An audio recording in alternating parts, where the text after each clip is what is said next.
Imputan cargos al hijo del presidente. Nicolás Petro no tiene cómo justificar una mansión, un Mercedes-Benz y otras compras de lujo, asegura la Fiscalía. Fiscalía dice que Nicolás Petro no tiene cómo justificar el ingreso de más de 1.000 millones de pesos en el año 2022. Debate por cambios en el cobro de la valorización en Bogotá. ¿Cuál será el papel de la sociedad civil en la construcción de paz? Este jueves arranca Comité Nacional de Participación con el ELN. Protestas ante el Ministerio de Transporte por póliza de seguros que deberán adoptar los centros de diagnóstico automotriz. Alarma por inseguridad en las universidades. Autoridades buscan implementar plan para proteger a los estudiantes. Reclamos y largas filas para entrar al país por el aeropuerto El Dorado. ¿Qué está pasando en migración? Autoridades detectan nuevas modalidades con las que los narcotraficantes intentan sacar droga del país por el aeropuerto. Violencia e inseguridad en Antioquia. Se disparan los homicidios en comuna de Medellín. Comunidades indígenas bloquean la vía panamericana. Trump lidera las encuestas para quedarse con la candidatura de los republicanos a la presidencia de Estados Unidos. Con Claudia Palacios. Avanza la audiencia en la que la Fiscalía les formula cargos a Nicolás Petro, hijo mayor del presidente Gustavo Petro, y a su exesposa, Daisures Vázquez, por lavado de activos. El ente investigador señala que el hijo del presidente Gustavo Petro habría pedido una millonaria suma de dinero en nombre de la campaña de su padre, pero que en realidad era para comprar una lujosa vivienda. César Melo, ¿qué otros detalles reveló la Fiscalía en la audiencia? Buenas tardes. Hola Claudia, televidentes, muy buenas tardes. Pues más de 2 horas ha utilizado el fiscal Mario Burgos para leer esos cargos por los que la Fiscalía General de la Nación detuvo el fin de semana a Nicolás Petro y a su expareja Daisures Vázquez. Sobre Nicolás Petro dijo que no tiene cómo sustentar de dónde le llegaron 1.000 millones de pesos. Dice la Fiscalía General de la Nación que Nicolás Petro había recibido en efectivo por parte de 2 personas, de alias el hombre del Marlboro y por parte del turco Ilzaca. Esta suma de 1.000 millones en efectivo que dice la Fiscalía no tiene cómo demostrar de dónde provino, pues su sueldo en la Asamblea del Atlántico no correspondería con estos ingresos. Sobre Daisures Vázquez dice la Fiscalía que ella le ayudó a administrar el dinero, que estuvo en las reuniones en las que recibió este dinero en efectivo y que además luego de terminar su relación con Nicolás Petro, ella tuvo acceso detallado al celular de la nueva pareja de Nicolás Petro, Laura Ojeda. Este es otro delito por el que la Fiscalía la vincula a ella a este proceso. Pero esto es lo que ha dicho el fiscal Mario Burgos durante toda la diligencia judicial de imputación de cargos. Una connotación delictiva. El fiscal Mario Burgos leyó los cargos contra Nicolás Petro, acusándolo de pedir plata para la campaña de su padre, el presidente Gustavo Petro, sin que llegara a las cuentas del pacto histórico. Lo hizo, dice la Fiscalía, para comprar una mansión de 1.600 millones de pesos. Que ese dinero, usted, señor Nicolás Fernando Petro Burgos, nunca lo entregó a la campaña de su señor padre, el actual presidente de Colombia, doctor Gustavo Petro, sino que iba a utilizarse para una mansión, señor Nicolás Fernando Petro Burgos, por el valor de 1.600 millones de pesos en la zona de Villa Campestre, en Barranquilla. La primera entrega fue del exnarco Manuel López Sierra, conocido como el hombre del Marlboro. Recibió dinero por más de 400 millones de pesos del señor Santa López Sierra, extraditado varios años por narcotráfico y actual aspirante e inscrito actualmente a la alcaldía de Maicao. En una segunda oportunidad fue el hijo del turco Ilzaca quien le entregó dinero en efectivo a Nicolás Petro. Recibió dinero del turco Ilzaca a través de su hijo Gabriel Ilzaca, sumas de 400 millones de pesos, 200 millones de pesos que se entregaron el 18 de mayo del año 2022 en el apartamento en Barranquilla. en presencia de la señora Daisuris del Carmen Vázquez Castro, con quien usted convivía. La fiscalía dice que Petro no reportó ese dinero ante la DIAN y su sueldo como diputado no le alcanzaba para lo que la fiscalía llama la compra de una megamansión. Se estaba comportando como de clase media arribista. Perdóneme, señor Nicolás, pero lo tengo que decir. También dice la fiscalía que Nicolás Petro se compró un vehículo Mercedes-Benz y tenía una vida de lujo en el año 2022. Como un incremento patrimonial injustificado. Un incremento patrimonial injustificado. Y lo es. Por supuesto, señor Nicolás Fernando Petro Burgos, que lo es. Usted no lo puede soportar. Porque estos, señor Nicolás, no son el resultado ni fruto de su trabajo, sino de los constantes ingresos, como lo evidenció la señora Daisuris del Carmen Vázquez Castro, ingresos clandestinos e irregulares de dinero desde el mes de 2021 hasta finales del año 2022, que hoy en día se actualizan con el dinero encontrado en su casa de habitación. En este momento la diligencia judicial se encuentra en un breve receso. Lo que se espera es que el fiscal Mario Burgos finalice esta audiencia de imputación de cargos y posteriormente la Fiscalía General de la Nación le preguntará a Nicolás Petro y a Daisuris Vázquez si aceptan esos cargos que la Fiscalía General de la Nación les formuló en esta diligencia judicial. Sin embargo, ellos ya anticiparon que se declararán inocentes. Posteriormente la Fiscalía General de la Nación solicitará su detención. Esta es toda la información por el momento desde el búnker de la Fiscalía. César Melo, Noticentro 1, CMI. Seguiremos atentos, César, muchísimas gracias. Y los bogotanos podrán pagar las obras por valorización después de ejecutadas. Así lo contempla al menos el nuevo estatuto radicado este martes en el Consejo. Diana Giraldo, buenas tardes. ¿Qué otros elementos tiene el proyecto?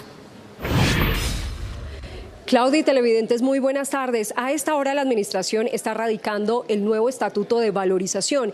Es una iniciativa que busca cambiar por completo esta contribución. Tiene tres elementos importantes. El primero es que las obras no se pagarán antes, sino durante o después de que estén ejecutadas. El segundo, que todas las obras tengan estudios y diseños aprobados para garantizar su ejecución en tiempos óptimos y con un presupuesto adecuado. Y el tercero es que contempla una devolución de recursos para obras nunca ejecutadas, como lo que sucedió en la zona industrial de Montevideo, donde cientos de comerciantes e industrias pagaron para la pavimentación de la malla vial y estas obras nunca se contrataron. Por eso esta iniciativa, que está en este momento siendo radicada en el Consejo, busca autorizar la devolución de estos millonarios recursos.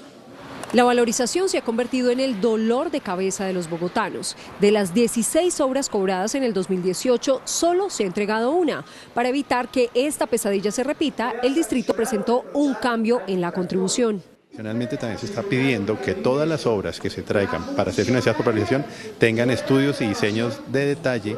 La idea es que ahora los capitalinos paguen durante o después de ejecutada la obra, no antes.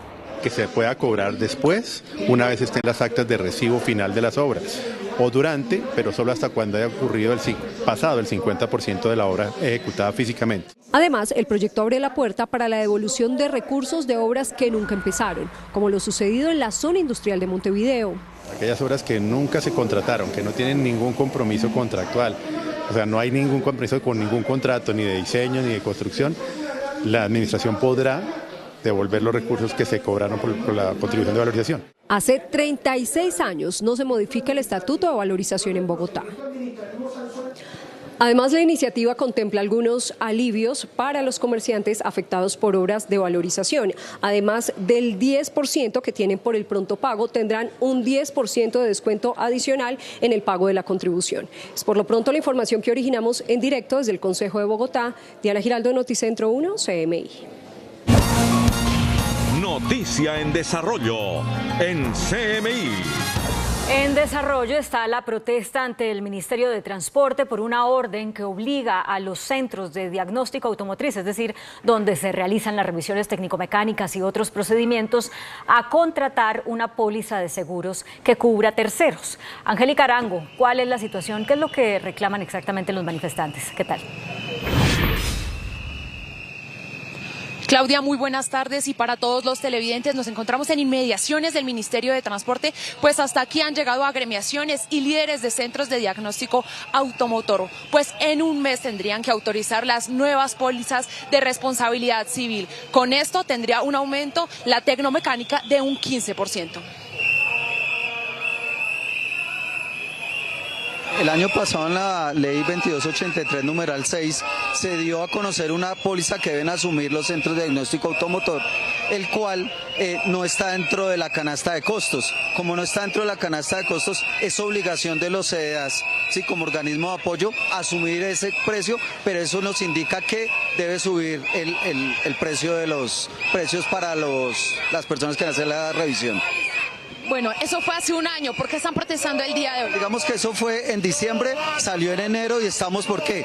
Porque hay una circular del Ministerio de Transporte que a partir del 1 de agosto hoy se debe dar esa póliza, la cual no está ofertada sino por una empresa de seguros, lo cual debe haber más oferta de otros. No hay una base, no hay una normalización, una parte donde nosotros sepamos que sí nos corresponde, pero eso afecta directamente a las personas. En este momento los líderes están reunidos aquí en el Ministerio de Transporte para llegar a un acuerdo, pues no solamente ellos serían los afectados, sino también los vehículos particulares y las motos. Por otro lado, desde la Secretaría de Seguridad se han creado 5 corredores seguros en unión con 17 universidades para tener a los estudiantes seguros en contra de los hurtos y el acoso. Tras el anuncio de fortalecer la seguridad de la capital, 17 universidades se han unido con el distrito para establecer con los estudiantes corredores seguros entre las estaciones de Transmilenio que más frecuentan y las principales entradas a las instituciones educativas. El hurto en su modalidad de cosquilleo en el 68.3% de los casos, y luego llegando a sus casas ya con modalidad de arma o algún tipo de intimidación. Fundamental, 2 horas.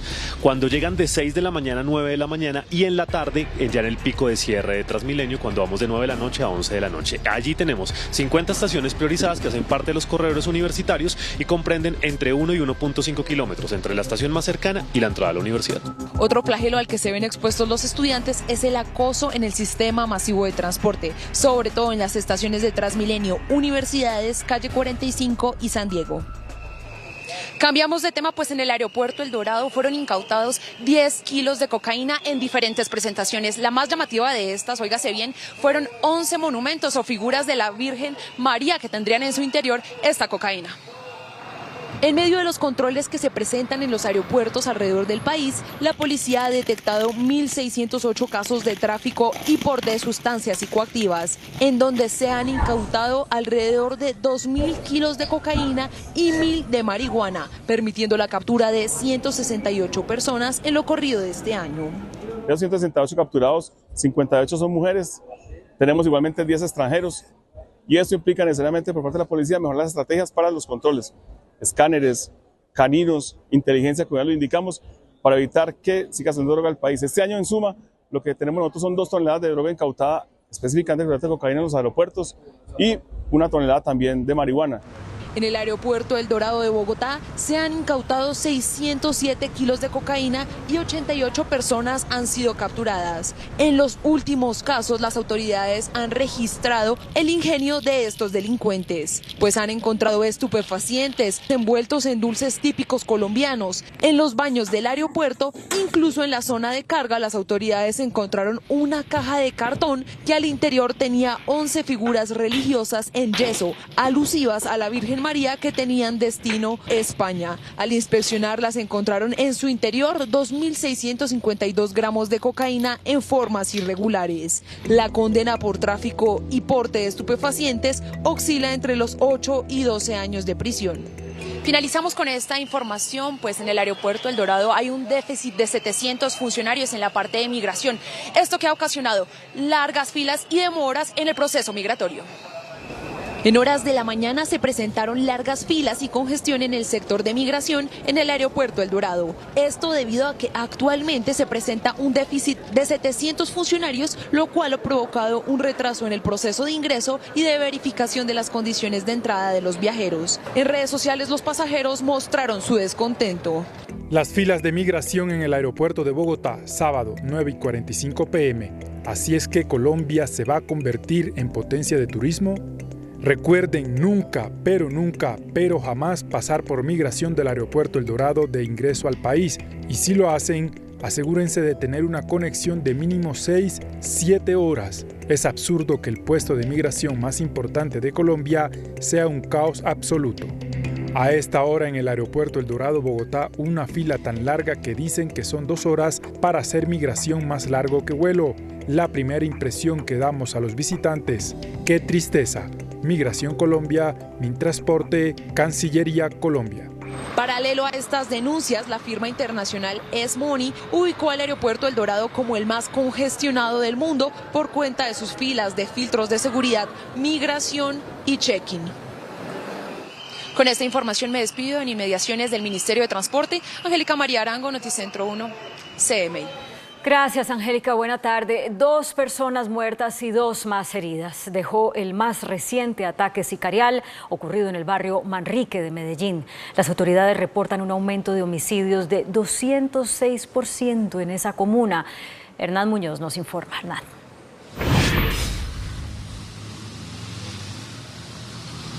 Claudia, ¿qué tal? Buenas tardes. Para usted y para todos los televidentes, las autoridades acaban de ofrecer 200 millones de pesos de recompensa por este ataque que se reportó en la Comuna 3 Manrique. Además, las autoridades han convocado a una rueda de prensa precisamente en la zona del crimen. 3 personas fueron capturadas. En esta calle del barrio Manrique de Medellín, un grupo de personas fue atacada por varios hombres que llegaron armados en motocicletas. En la zona se reportaron 4 heridos, 2 de ellos fallecieron. Donde unos sujetos que se movilizan en motocicleta, sin mediar palabra, agreden a 2 personas, donde posteriormente fallecen. En el lugar de los hechos, igualmente quedan 2 personas lesionadas que no revisten gravedad. La Policía Metropolitana confirmó que las 2 personas que sobrevivieron al ataque de sicarios se encuentran fuera de peligro y 3 más fueron capturadas. Gracias a los controles que se hicieron en la jurisdicción, se lograron la captura de 3 personas con 2 armas ilegales. Igualmente se está haciendo el análisis de unos videos de bioseguridad con el fin de esclarecer estos hechos. Este año la Comuna 3 Manrique reporta 18 homicidios con un incremento del 206%.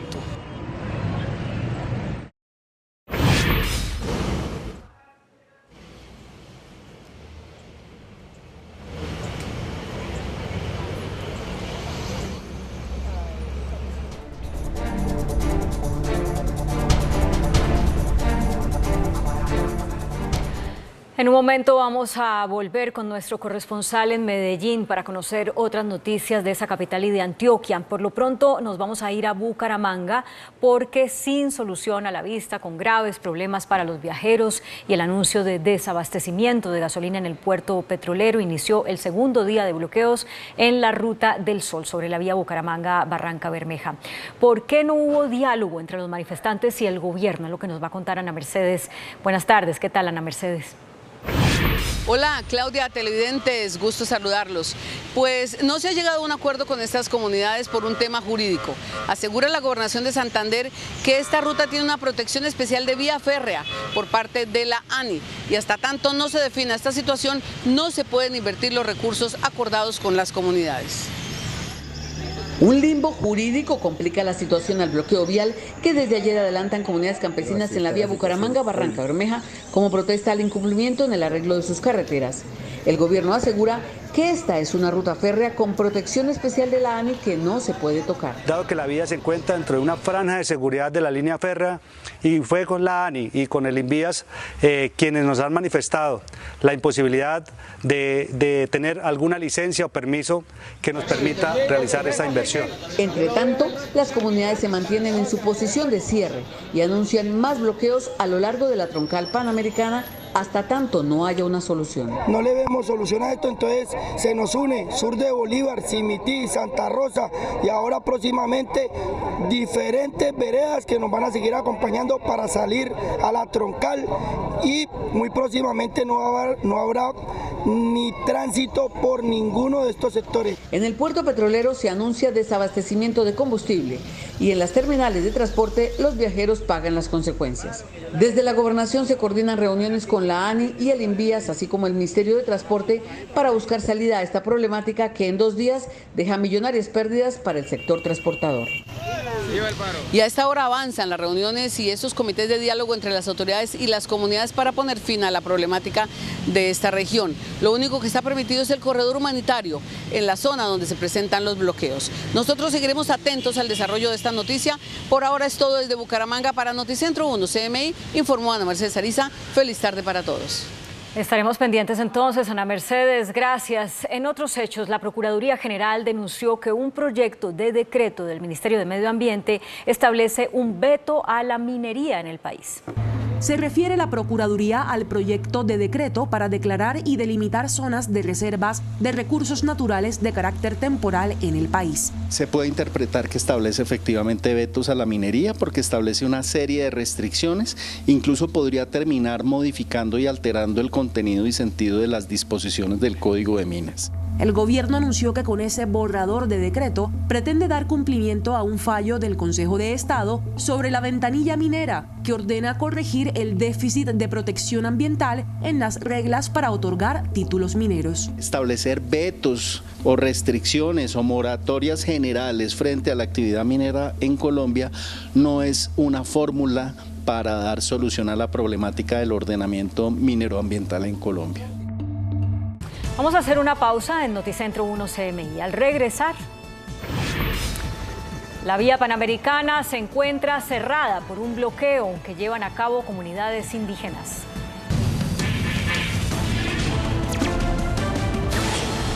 Volvemos a Medellín. Hernán, ha llamado la atención la captura por 6ª vez de una mujer. ¿Cuál es la historia?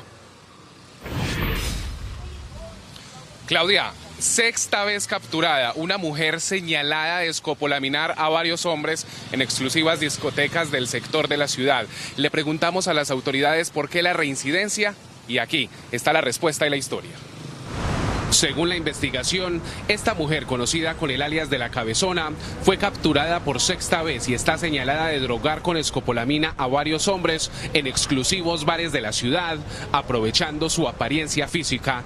La policía confirmó que la detenida, quien ha sido reincidente en el delito de hurto, llevaba a sus víctimas hasta moteles y luego les hurtaba sus pertenencias. Desafortunadamente tenemos estas reincidencias de muchos delincuentes que pues obviamente afecta esa tarea de mejorar las condiciones de seguridad de los ciudadanos y pues sin lugar a dudas genera pues una afectación a la legitimidad, no solo de la policía, sino de todas las instituciones que están comprometidas con la seguridad, porque al estar estos delincuentes en la calle pues y ser capturados en varias oportunidades, pues ellos de por sí se generan confianza. Según las autoridades, la mujer tiene varios antecedentes por el delito de hurto agravado y calificado.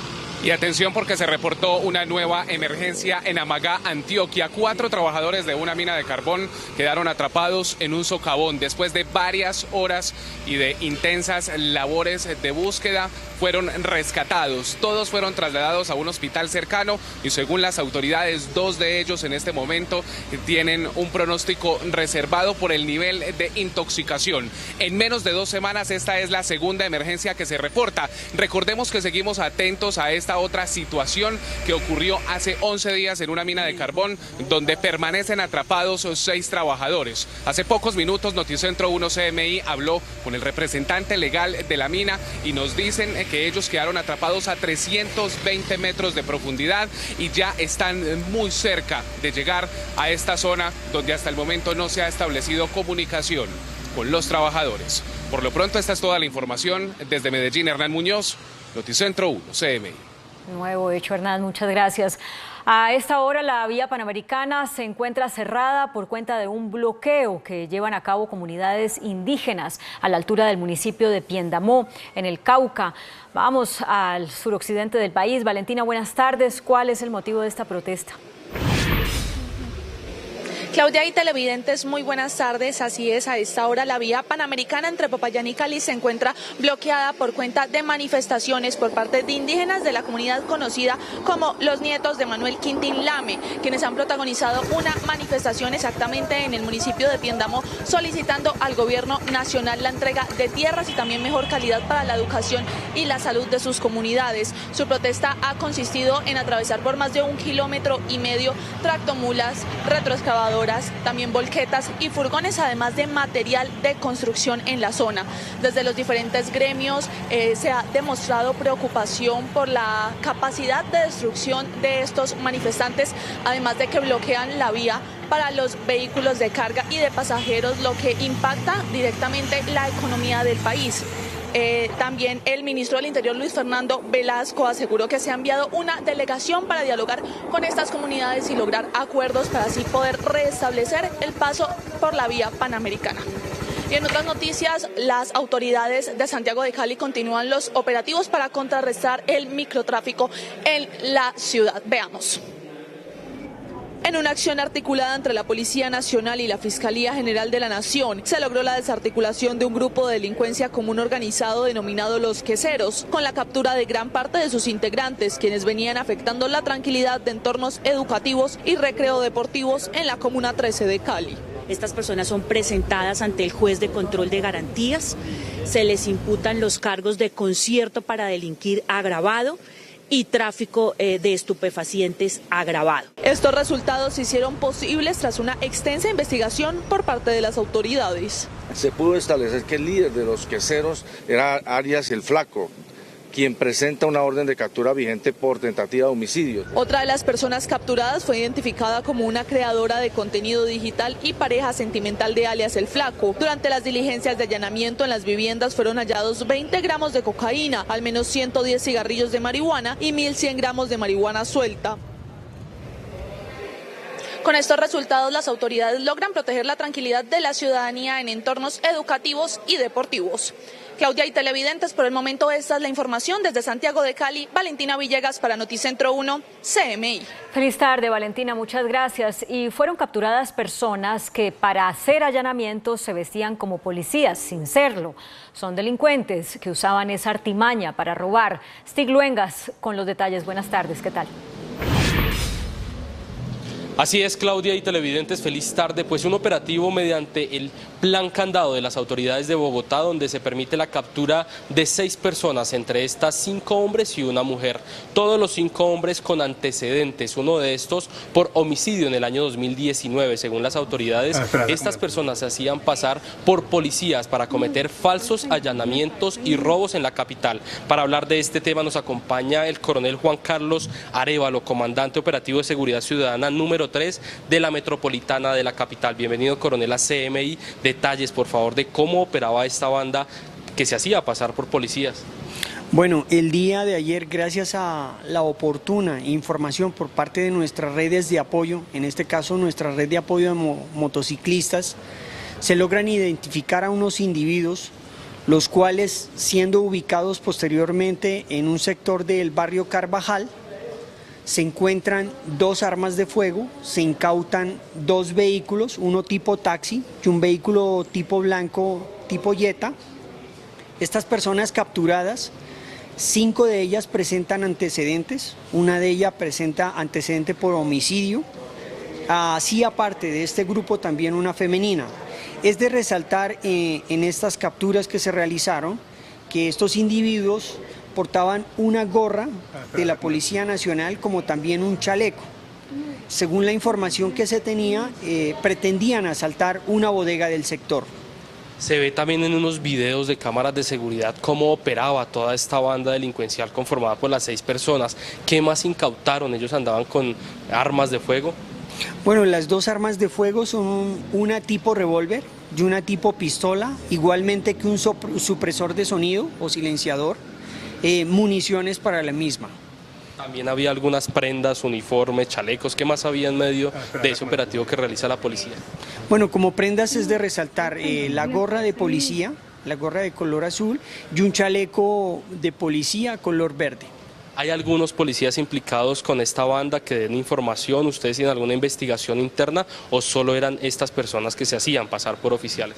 No, aquí se trata de unos actores criminales que fungen o tratan de imitar el actuar policial. Estas personas fueron dejadas a buen recaudo de la Fiscalía General de la Nación, quien posteriormente tratará de esclarecer los hechos. Muchas gracias, coronel Arevalo. La noticia aquí, 6 personas capturadas se hacían pasar por policías para realizar falsos allanamientos y luego perpetrar multimillonarios robos. Es toda la información desde el centro de Bogotá. Stig Luengas para Noticentro 1 CMI.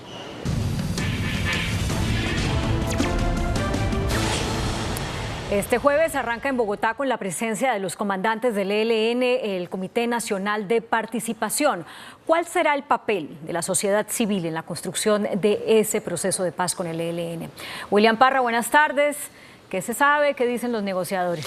Hola Claudia, ¿qué tal? Muy buenas tardes. Pues justamente aquí en este auditorio de Corferias, el próximo jueves a las 9 de la mañana con la presencia del presidente Gustavo Petro y también con la presencia de la Delegación de Paz del Ejército de Liberación Nacional encabezada por Pablo Beltrán, se dará inicio al trabajo de manera oficial del Comité Nacional de Participación, un organismo que tendrá 81 personas. Trabajarán durante 6 meses. Un organismo que está integrado por 30 movimientos sociales y que dará a conocer los temas en los cuales trabajará la sociedad civil en esto que se ha llamado el proyecto para la construcción de la paz. La delegación del Ejército de Liberación Nacional ya llegó a Bogotá y hemos dialogado con uno de sus integrantes, Bernardo Telles, para que nos cuente qué significa esto de la participación de la sociedad en la construcción de la paz. Es la primera vez que viene la dirigencia del ELN a Bogotá en función del desarrollo de una agenda de negociaciones que empieza a andar. El hecho es para nosotros marca un antes y un después de este proceso que esperamos que la participación de la sociedad le dé el impulso necesario para que logre construir una agenda de país que marque transformaciones ciertas y verdaderas para las mayorías que siempre han estado, digamos, afectadas por el conflicto, por la violencia política, por la economía, hasta por el medio ambiente. Bernardo, justamente, ¿cuál va a ser el trabajo que va a hacer este Consejo Nacional de Participación? ¿Cuánto tiempo va a estar reunido y qué se puede esperar al final de este Consejo? Este Comité Nacional de Participación, su labor inicial y principal es convocar al país desde las regiones y también desde lo nacional para que se haga un diseño de cómo quiere la gente participar, que ellos mismos digan cuál es el modelo de participación que permitan abordar los puntos fundamentales de esta agenda, que son la democracia para la paz y las transformaciones. Es decir, que la misma gente se diga cómo va a ser su participación y pueda formular, pueda diagnosticar cuáles son las transformaciones fundamentales que requiere el país para salir de este atolladero de la corrupción, del conflicto armado, del narcotráfico, en fin, múltiples problemas muy graves que tiene nuestro país. Bueno, cuando entreguen ese diagnóstico, ¿qué va a pasar? Cuando entreguen el diagnóstico, pues a lo mejor se irá a desarrollar un proceso de acuerdos entre todos los sectores, entre los movimientos políticos que permitan avanzar hacia la construcción de un gran acuerdo nacional en los que las mayorías, los partidos, los gremios económicos, en fin, todos podamos hacer una especie de nuevo pacto social que logre 2 cosas fundamentales: que se supere la manera violenta como se tratan los conflictos políticos y sociales y que se construyan unas bases básicas de transformación que requieren y que son urgentes para nuestro país, donde haya mayor justicia social, mayor inclusión política, mayor equidad y un asunto fundamental que es el tema de la soberanía nacional. Mañana miércoles se cumplirá la primera reunión oficial de este Comité Nacional de Participación de cara a lo que será la inauguración el próximo jueves para la participación de la sociedad en esta construcción de paz. Igualmente tenemos que señalar que el jueves a las 00 horas iniciará el cese bilateral del fuego entre el Estado colombiano y el Ejército de Liberación Nacional. Es toda la información, Claudia. A esta hora continúa usted con más Noticentro 1 CMI. Dos momentos determinantes dentro de la negociación de paz con el ELN. Gracias, William. A esta hora en Barranquilla, los maestros adelantan una manifestación en rechazo a los servicios de salud que vienen recibiendo por parte del operador del magisterio. Más de 12.000 profesores de instituciones públicas en el departamento del Atlántico paralizaron. Los educadores reclaman para ellos y sus familias una atención médica digna que, según señalan, no tienen con el prestador del servicio. Demoras en citas de medicina especializada y en la entrega de medicamentos agobian al magisterio en este departamento. Esto ya llegó a un punto inadmisible. No hay citas con especialistas. Cuando los docentes acuden después de 4 o 5 meses, los especialistas han renunciado, no hay medicinas a tiempo. Los educadores Robinson Bolaños e Isaías Olmedo, en desarrollo de esta protesta, se encadenaron frente a la sede de la Clínica General del Norte en el barrio Los Andes. Que el servicio de salud es pésimo, hay una fila interminable, con estas altas alturas de calor, la gente se muere esperando un mal servicio. Estamos en esta protesta de 48 horas por el pésimo y mal servicio que nos presta la prestadora Clínica General del Norte. Un contrato oneroso, pagado anticipadamente mes a mes, y los docentes se están muriendo. Denuncian que el servicio médico se ha precarizado para el magisterio en este departamento. Vamos a ver información sobre certificaciones ambientales de cara a las políticas de construcción sostenible.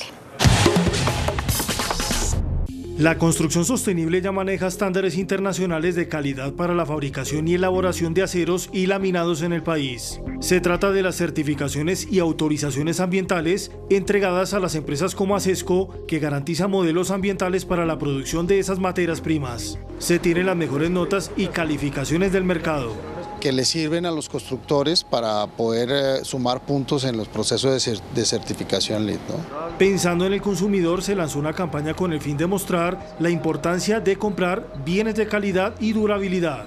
La diferencia entre un producto construido bajo toda esta filosofía de sostenibilidad y otras ofertas que no tienen esa filosofía y que podrán ser más baratas, pero que claramente son más costosas porque no duran el tiempo, no tienen garantía y no tienen, digamos, muchas veces hasta cumplimiento normativo. Además de mejorar lo que ya se tiene, se trabaja en modelos de negocio donde se garantiza un portafolio de calidad para la construcción de edificaciones, bodegas, puentes, entre otros. Nuevo ataque en Moscú. Varios drones ucranianos causaron daños a un centro financiero de la capital rusa. Un dron ucraniano impactó en una torre de oficinas del centro financiero en Moscú durante un ataque en el que otras aeronaves fueron abatidas. La zona de negocios en el oeste de la capital, donde cayó el dron ucraniano, la City de Moscú, ya fue blanco de un ataque el domingo que provocó daños en 2 torres de oficinas. El Ministerio de Defensa ruso culpó del ataque a Ucrania y explicó que su objetivo eran distintas instalaciones en la región de Moscú. El domingo, un aeropuerto de la ciudad tuvo que cerrar temporalmente sus operaciones por el ataque ucraniano. El lunes, la presidencia rusa consideró que estos drones lanzados contra Moscú eran un acto desesperado de Ucrania ante la lentitud de su contraofensiva, que Rusia considera un fracaso. Ucrania no suele reivindicar estas operaciones en la retaguardia enemiga, pero el presidente Zelensky señaló el domingo que la guerra llega al territorio ruso, a sus centros simbólicos y a sus bases militares. Y Rusia eludió las sanciones y así puede importar miles de millones de dólares en mercancías usadas con fines militares a través de China y de Hong Kong. Así lo denunció una investigación de un portal ruso. Según develó una investigación del portal independiente ruso Vyorstka, el Kremlin ha estado eludiendo las sanciones impuestas por Occidente por la guerra en Ucrania e importa mercancías prohibidas tanto de uso civil como militar por miles de millones de dólares. Solo durante el último medio año Rusia importó chips de compañías occidentales sujetos a sanciones por un valor superior a los 502 millones de dólares, que son utilizados para la producción de misiles y otros tipos de armas. El medio indicó que han sido importados tornos para la industria armamentista, misiles de crucero que tienen procesadores estadounidenses Intel. Prácticamente todos los componentes electrónicos occidentales llegan a Rusia a través de China y Hong Kong. El medio especializado en la investigación periodística llegó a esta conclusión tras acceder a datos clasificados de las estadísticas aduaneras rusas y entrevistas a personas relacionadas con la logística de mercancías y con empresarios rusos que explicaron cómo funcionan los esquemas de suministro ilegales. Feliz tarde, a ustedes también muchísimas gracias por acompañarnos. Nos encontramos de nuevo a las 8 de la noche en la emisión central. Hasta la próxima.